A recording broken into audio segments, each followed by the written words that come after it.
Welcome back to our amazing 50-hour-long online vigil in solidarity with Julian Assange and WikiLeaks. My name is Susie Dawson. I'm a journalist, an activist, and the president of the Internet Party of New Zealand. It is my great honour to take over from my colleague Elizabeth Lee Voss, Editor-in-Chief of Disobedient Media, who's been with you here for the last 5 hours on the stream. We're heading now into the end of this vigil. It has been an absolutely incredible event, and I'm just so privileged to be a part of it. I would like now to introduce Anne Garrison, who is an amazing and accomplished investigative journalist. She is a contributor to the San Francisco Bay View, to the Black Agenda Report, the Black Star News, Counterpunch, Global Research, and more.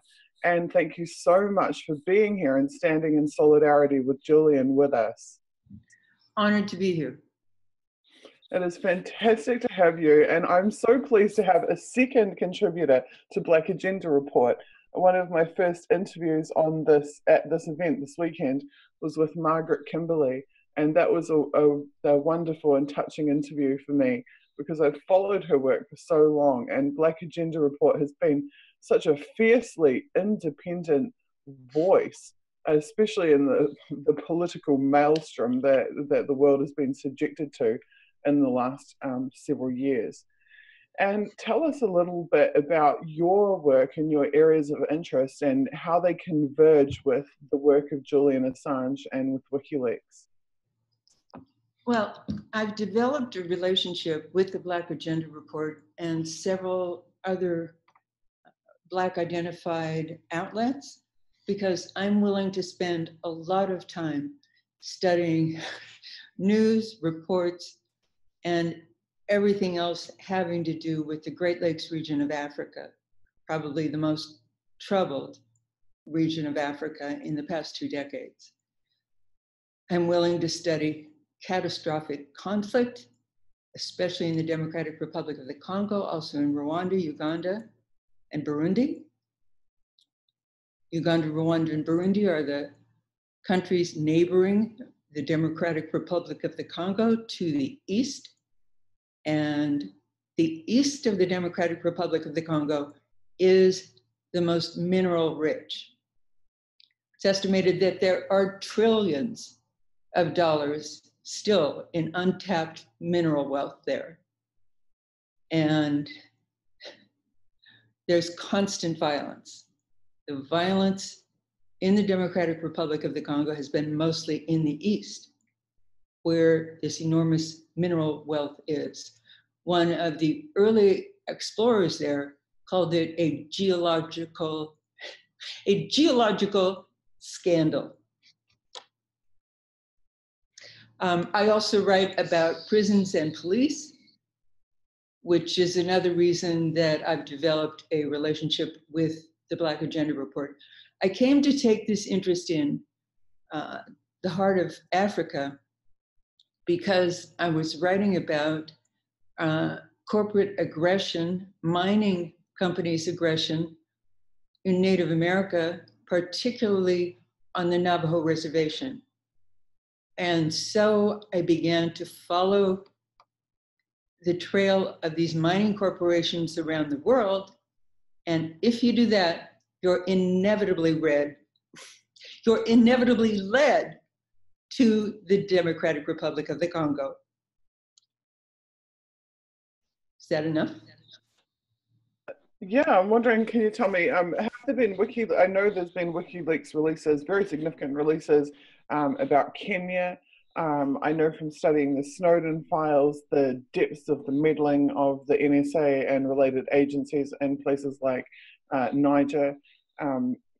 Have there been WikiLeaks releases which have enhanced your understanding with regards to the Democratic Republic of Congo and surrounding areas? I assume that Cablegate probably had a wealth of information on that front. Absolutely. But first, I'd like to talk about MediaStan. Most of MediaStan being the documentary that was produced by WikiLeaks and by Julian Assange. Correct. Exactly. Now, most of the movies made about Julian Assange are hit pieces. They're informative, but they're hit pieces. The one that he likes and his mother likes is about his early life.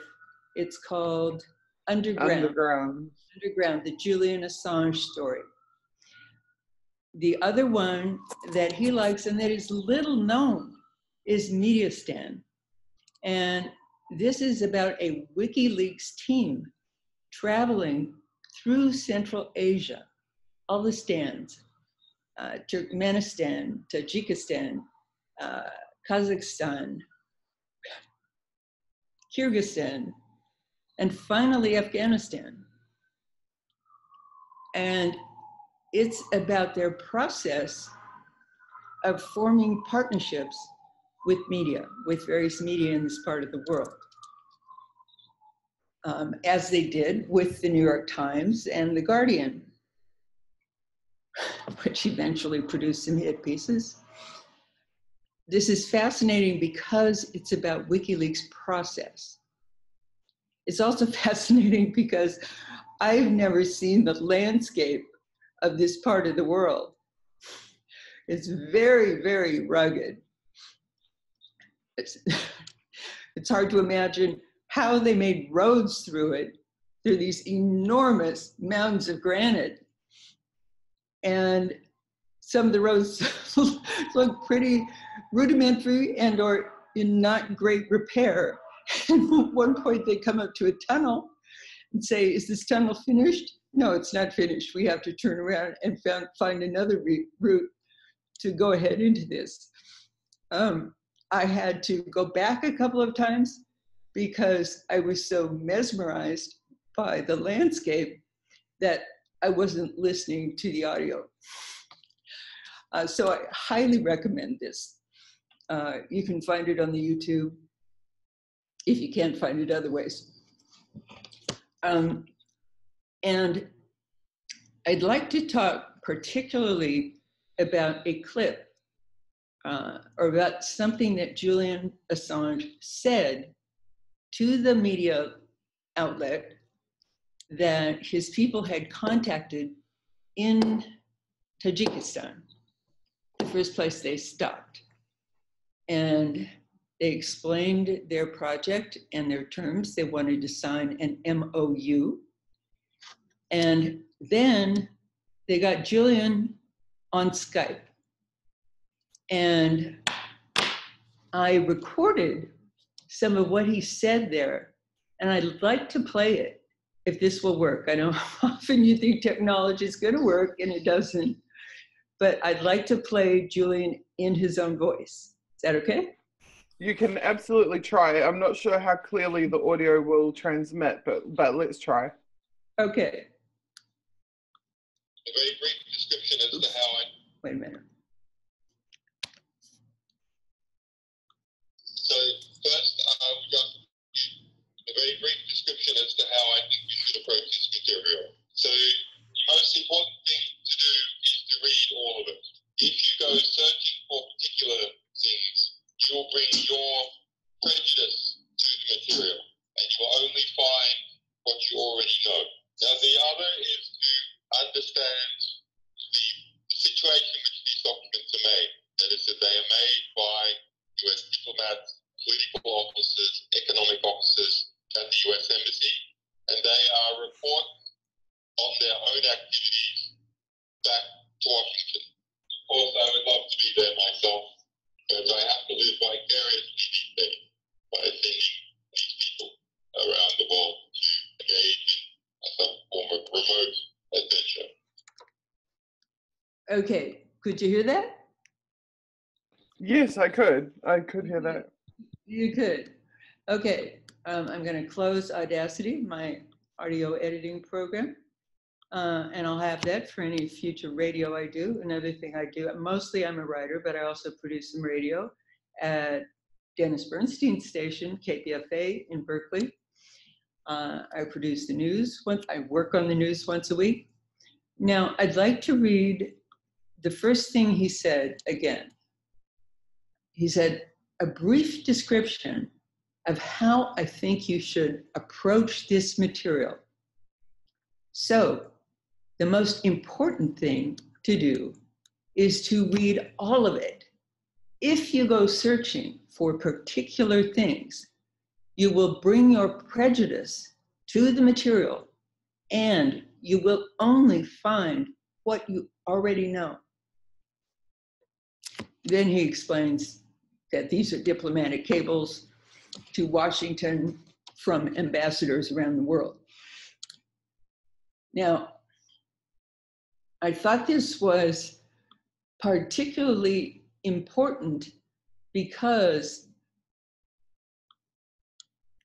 Julian has been accused of having an agenda, particularly when it was revealed that he had had some Twitter exchanges with Donald Trump Jr.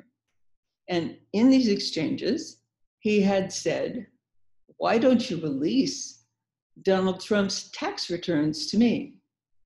And he said, "That will make it less like I am doing a hit on Hillary Clinton."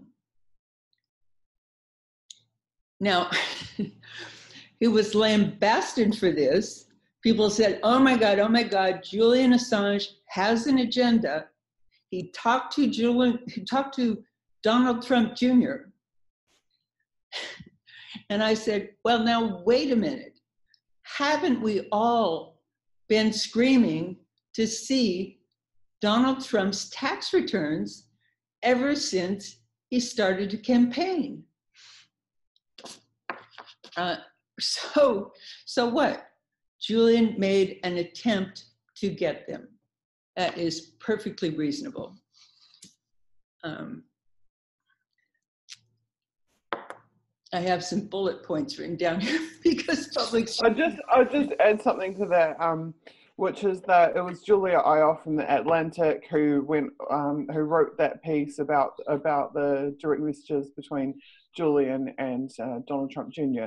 What she failed to mention in her piece was that Julian had already publicly disclosed having been in contact with Donald Trump Jr. by DM. He had already talked about that having occurred. And specifically, it was a well-known fact that WikiLeaks was going after Trump's tax returns. In fact, they had tweeted about it as more than a year prior to, they'd been actively trying to solicit that information for more than a year prior to those messages. So it was a rather dishonest presentation, as if it was some great scoop that this contact had occurred and that these direct messages existed, when in fact it was Julian himself who had openly disclosed it all along. But that factor was left out of her reporting.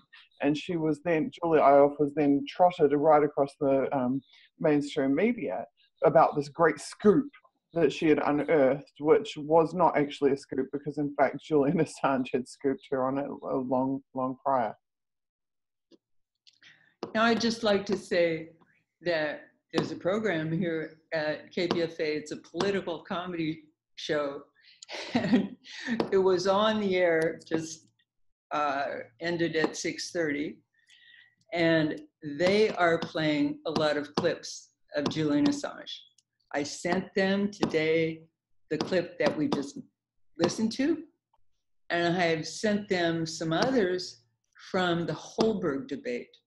And I really recommend searching for the Holberg debate, Holberg, and Julian Assange, and you will get this December 2017 discussion in Oslo, Norway.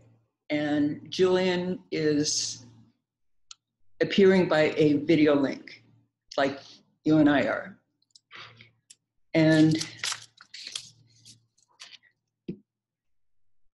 he not only talks about WikiLeaks and what he's revealed, he also talks about what advancing technology means for privacy and for information control. He said that all of this information that the tech giants have collected on the web about us will be used to control the information that we see. I'm still trying to understand this. He said, imagine Google liar.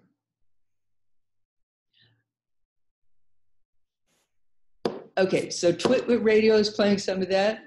I'm going to encourage them to play some more. If you want to find them, just search for KPFA and Twitwit Radio. Now, given the clip that I just played, what Julian said, let's see what he said, in Media Stand, I realized after I heard that I had searched and cherry-picked the parts of WikiLeaks that I wanted to know, and that I wanted to cite in my own work, particularly with regard to Rwanda and Congo, DRC, the Democratic Republic of the Congo. I had searched for Bill Clinton's involvement. And that is not a pretty story, believe me. But I went back and, as he had urged, started to read all of them. I have not done so yet, but I read some fascinating leaks produced in 1978. This is when the Cold War was on, and these are very much Cold War leaks. The government of Rwanda then was the Habyarimana government, and the US was concerned about its relationships with China, North Korea, and Libya. With regard to Libya, it said, these developing countries think that they can turn to Libya as a replacement for their relationships with the superpowers. And if you studied Libya at all, you know that this was Muammar Gaddafi's intent. In one of these leaks, there's an extensive description coming from an embassy in China, a US embassy in China, about Rwanda's visit, the Rwandan president's visit, and exactly how it went, how they rolled out the red carpet for him, and the various ceremonies. And then it said that China had arranged a deal to help Rwanda with some development projects. And what they had asked in return was that Rwanda buy Chinese products. The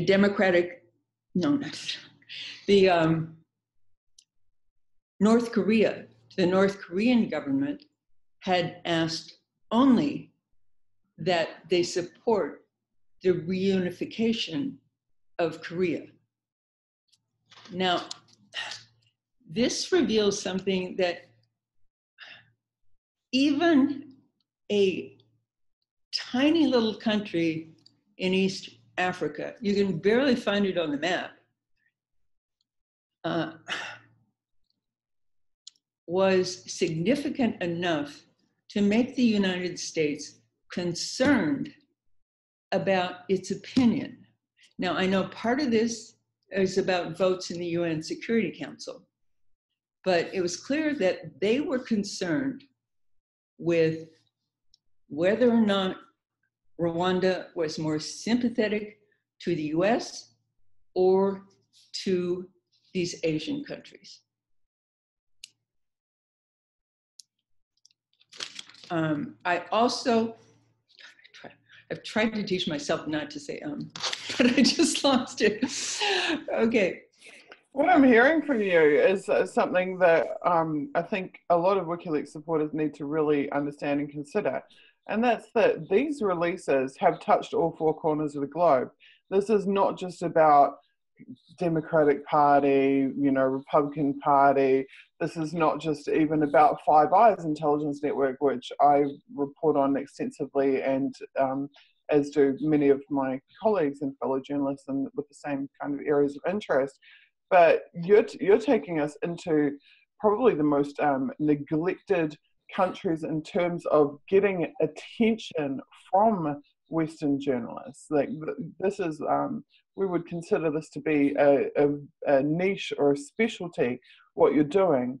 But what the message that I'm getting from you is that there is significant information contained within WikiLeaks about every country on this planet, not just about the great Western powers.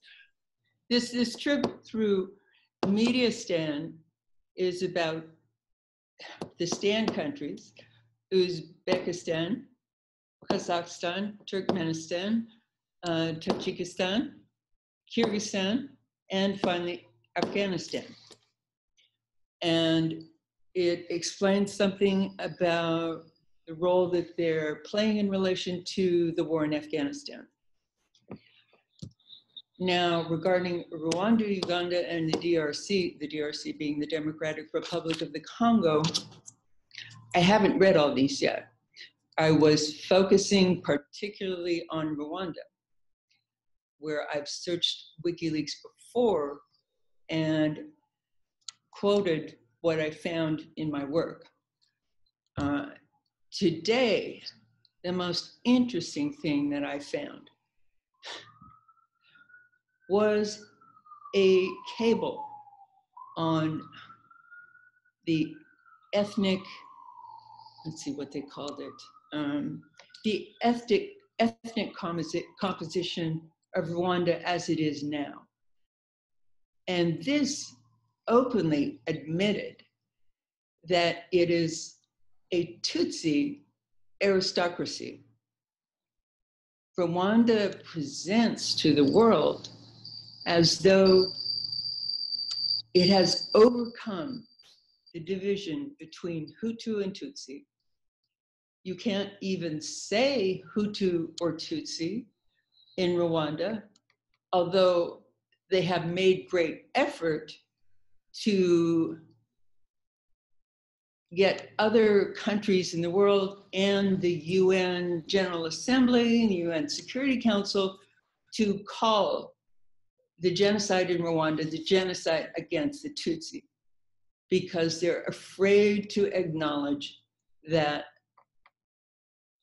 Hutu people were also massacred, probably far more, by Paul Kagame's, that's the president of Rwanda now, advancing army, which advanced from Uganda, invaded from Uganda in 1990. And there was a war going on there from 1990 to 1994. Most people know only about the Rwanda genocide, so-called, which was 100 days in 1994. And Hotel Rwanda, the movie was seen all over the world, is one of the most effective pieces of propaganda ever produced.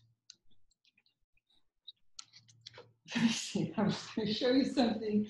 I've read a number of books about this, but the new one is Crimes in Praise of Blood, Crimes of the Rwandan Patriotic Front.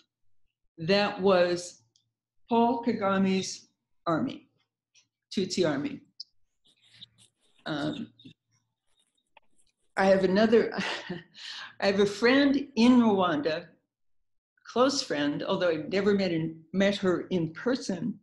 I called her most every week from KPFA in 2010 when she attempted to run for president against the incumbent Paul Kagame, who seized power in 1994 at the end of the 100 days. And she had a perfect life as an expat in Holland. She had a wonderful family, a wonderful job, but she left. She left, she went back to Rwanda because she said she couldn't stand to see her people continuing to suffer as much as they did. She attempted to run against the president of Rwanda, and instead she went to prison. Eventually, she was sentenced to 15 years. The African Court of Human and People's Rights, which is the highest court created by the African Union, said that her rights, according to the Rwandan constitution, had been violated and that she should go free. But Paul Kagame, the president of Rwanda, who is now the president of the African Union, is just ignoring the ruling of the African Union's highest court. And of course, there's no enforcement mechanism for most of the courts, except for the International Criminal Court. There's no enforcement mechanism.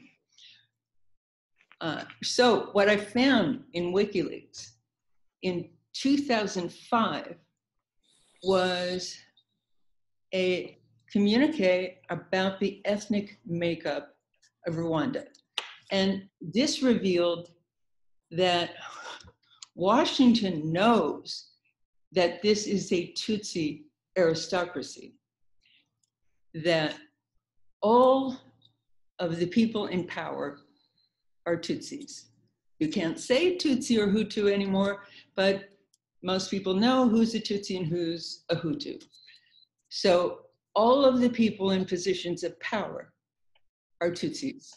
There are some Hutu, but they are paired with Tutsis who have the real power. So the United States officialdom has known this for a long time, but they go along with this myth about the Rwandan development miracle, how Paul Kagame, the president, stopped the genocide and helped Rwanda raise from the ashes and overcome these ethnic divisions. And this myth is one of the things, is one of the narratives, false narratives, that is used to justify what is called humanitarian intervention. Yeah. You could have found, and if you still search the web, you'd find many, many articles saying that Syria is the next Rwanda, and we're obliged to intervene for that reason. Now that is being said about Burma. What do they call it now? Myanmar. There's an attempt to build a consensus for an intervention in Myanmar to protect the Rohingya. Now, I'm not saying that the Rohingya, or the Rohingya, however you pronounce that, are not suffering. I'm sure that that is true. And like Victoire, oh, I don't think I ever told you her name, Victoire Ingabire, who returned to Rwanda to try to run for president and is now in prison. No one is, she said, I never denied the Tutsi genocide. What I've said is that Hutu people were killed. They were victims of war crimes and crimes against humanity. She didn't say genocide because it's illegal to talk about Hutu genocide or double genocide in Rwanda. I would now really like to see cables between the US and Australia regarding Myanmar. There have been some information that I have found where Australia is urged to intervene there. And they're urged to intervene there to demonstrate that they are a real power, a real world power. Now, I think it is very irresponsible for anyone to report, any reporters, to report about ethnic conflict in the developing world without explaining its geopolitical context. In Myanmar, there is a pipeline going from the coast on the Indian Ocean well into China. And there are environmental struggles by indigenous people all along the way. And in China, the refinery town, there are environmental struggles because they don't want one more refinery or several more refineries. The oil coming here will no doubt be coming from Iran, which also has a border on the Indian Ocean. Am I getting that right? Anyway, if they don't have a border on the Indian Ocean, they have ready access through the Strait of Hormuz. And it would be much more advantageous for them to go straight to the coast of Myanmar and from there to China, from a pipeline to China. It would be far more advantageous for their oil to go that way, because there are some straits, I'm forgetting the name of the straits, but there are some straits in Indonesia, and we call it the South Asian Sea, on the way to the eastern border of China, that are full of pirates and can be blockaded, very narrow passage. Now, as I've heard, there are indigenous struggles throughout Myanmar, like the ones I told you about along the pipeline route. But the only one that we hear about is the Rohingya.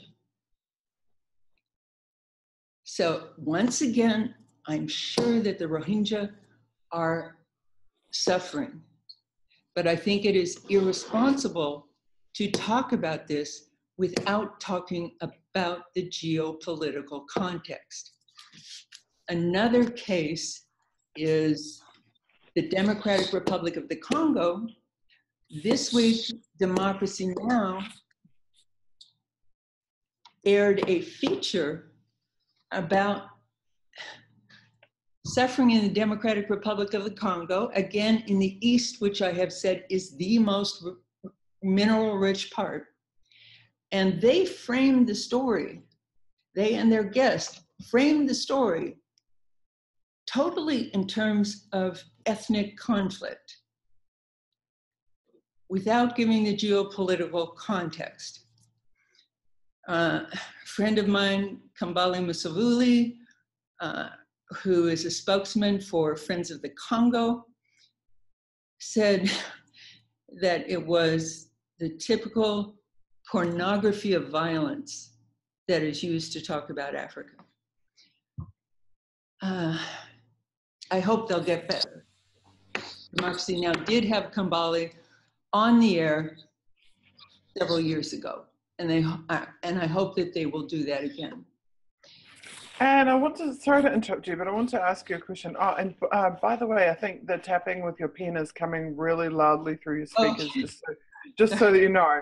But I wanted to ask you another question, and that's that yet again, we're so stuck in the Western mindset. We think about the persecution of Julian as being perpetrated by the US and the UK, previously with Sweden's help, and now even maybe by the Ecuador itself, as the Ecuador moves closer economically and militarily to the US, or more in alignment with the US.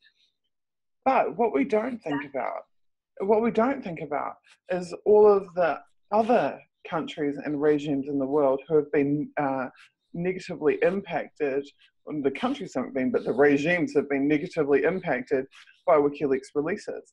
Do you think that there is pressure on the US and UK from those other countries as well to do something about WikiLeaks and Julian Assange? Interesting question. What has been the reaction from those countries to the revelations made by WikiLeaks? Well, let's see. I'd say there's been a little more reaction from Bill Clinton and Clinton Foundation, who are very, very involved in Rwanda. And I read several of the cables about that today. And then I read what Rwandans had written about the cables. Now, there may be Rwandan pressure on WikiLeaks, but there's more evident pressure on, there's more evident Rwandan pressure on various elements of the UN, and now, let's see, on Belgium. I might be getting this wrong.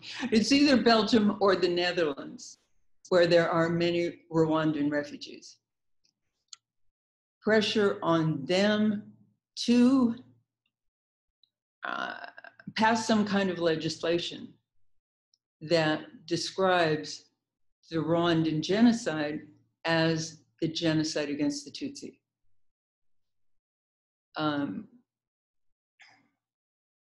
What is revealed in WikiLeaks about Rwanda is not flattering to the Rwandan regime or Bill Clinton or the Clinton Foundation. Now, there's something else about those Rwandan leaks that I found today. I had previously cherry-picked, as Julian said we should not do. I started reading them all, and I read quite a few from 1978. And what they revealed was Rwanda in the Cold War. The United States, now, did I tell you this? I think I told you this. Rwanda was very concerned about Rwanda's relationship with the DRC, the People's Republic of China, and Libya. Yeah, that was in 1978. That government, the Habyarimana government, was overthrown with the help of the United States. President Paul Kagame seized power, and the United States has supported him ever since and promoted this totally false idea of reconciliation, because this other cable I read said they know that all of the Tutsis, all of the top administrative posts are held by Tutsis. And they said this creates a very unstable situation. Many people have said that Rwanda is like a powder keg. This can only go on for so long. There are 99% of the people in prison are Hutus. Many of them are in prison for practicing genocide ideology, which can mean anything from having a different narrative about the Rwandan genocide to disagreeing with the president. All of the officers, most of the officers in the army are Tutsi. Most of the foot soldiers are Hutu. Now there's an insurgency, and I talked to someone today. I talked to someone who is commonly a source for me, and he told me that he takes the insurgency seriously. That's been the question, is this serious? He said also that if the insurgency is successful, then President Kagame will become like Charles Taylor, who was supported by the US until he was defeated by an insurgency, and then they dragged him to the ICC. Now, the WikiLeaks cable, the one that I focused on most today, said that the United States understood this ethnic aristocracy, the Tutsi ruling over the Hutu, which was the situation for many years. It was a feudal situation in which the Tutsi aristocracy ruled over the Hutu. So they knew it was an unstable situation. They knew it was not the situation that they were representing to the world, which was that President Paul Kagame had ended the genocide and then raised Rwanda from the ashes and ended the ethnic division, that he had instituted reconciliation between Hutu and Tutsi. Not the case, and the United States knows that this is unstable.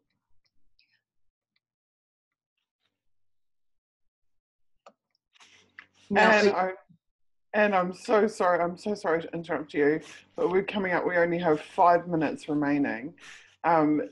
I find it fascinating to interview you because the things that you're talking about, the subject matter that you're covering, is something that has not been represented at all previously, either within this movement or really in any mainstream or major alternative press that I've seen. So I need to go and do a lot more reading about your work, because I think it's extremely important that there are people like yourself who are going through the WikiLeaks cables, who are studying WikiLeaks files that relate to these other countries. And the main message that I've gotten so far out of listening to you speak is the understanding of how ignorant we are about any other region outside really of the Western world, and how much is obviously going on there.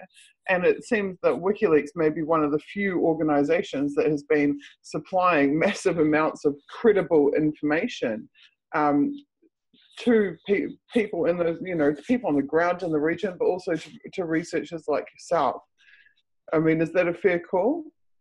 Yes. It sounds like they've been an invaluable resource for you. So in the context that Julian is now being openly persecuted, openly tortured, openly pressured and silenced by the great powers of the world, how do you feel about that? And that we risk potentially losing Julian and WikiLeaks and this important contribution to human understanding. I think it's horrible. I think it's absolutely horrible.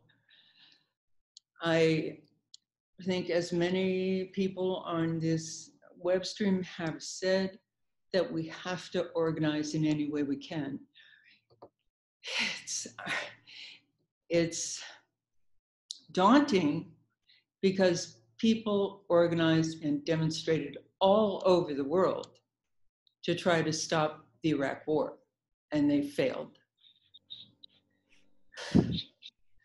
Oh, George Gittois, who is an Australian multimedia artist, he told me, look, Julian Assange is a genius, and he may think of ways to get out of this that none of the rest of us will think of. Now, I hope he's right. And there's one other thing I wanted to say about Julian. He is a genius. And he could have been Mark Zuckerberg. He could have been a founder of some tech giant like Intel. He could have owned his own tropical island, his own yacht, his own, what do you call those things? The cruise ship. He could have been one of the wealthiest men in the world. And he chose instead to share this with us, this invaluable information with us, not only in WikiLeaks, but also about what we need to understand about what advancing technology can mean for our privacy and for information control. You're absolutely spot on. Julian came up in technology at that crucial moment when the world's first internet service providers were being created. Indeed, Julian actually did have an internet service provider at a certain point. He was described by a very accomplished hacker at the beginning of this vigil as being the greatest hacker that person had known, dating back 30 years. In terms of his understanding and his competencies, his capabilities. He absolutely could have been a tech millionaire 1,000 times over. In New Zealand, just the most basic mid-level software development manager is earning $250,000 a year. Julian could be earning millions of dollars a year in the commercial world if he was prepared to sell his intellect and his services to the corporates. But he was not, and instead he decided to serve humanity rather than to serve his own capitalistic interests. And that's absolutely evident in not only in his work, but also in his self-sacrifice and in the situation that he is now in. And I agree that we all owe him a massive debt of gratitude for that. Are there any final words that you have for Julian? Yeah, there's something I left out, which is that Rwanda and Uganda invaded the Democratic Republic of the Congo in 1996, and then again in 1998. And they, particularly Rwanda, have been occupying forces since. And I'm going to search for information about that in WikiLeaks. Although, of course, as he urged, I'm going to read everything, not just what I cherry pick.